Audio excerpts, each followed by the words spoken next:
सर्वांना श्री स्वामी समर्थ। तर लवकरच मार्गशीर्ष महिन्याला सुरुवात होणार आहे आणि या महिन्यामध्ये प्रत्येक गुरुवारी अनेक भाविक श्री महालक्ष्मीचे पूजन करतात, कारण माता लक्ष्मीच्या कृपेने आपल्याला सुख, समाधान, ऐश्वर्य, धनसंपत्ती सर्व काही मिळत असतं। संसारात सुख, शांती येत असते। तर यावर्षी मार्गशीर्ष महिन्यामध्ये एकूण 4 गुरुवार आलेले आहेत।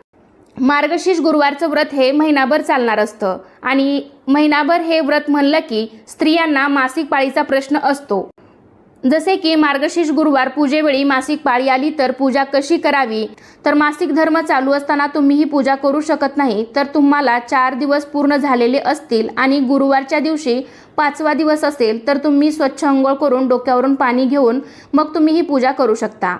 पण जर गुरुवारच्या दिवशी तुम्हाला 3रा 4था दिवस असेल तर त्या दिवशी जर तुमचा प्रॉब्लेम चालू असेल तर मग तुम्ही ही पूजा कोणाकडूनही करून घेऊ शकता। तुम्ही फक्त उपवास करायचा आहे आणि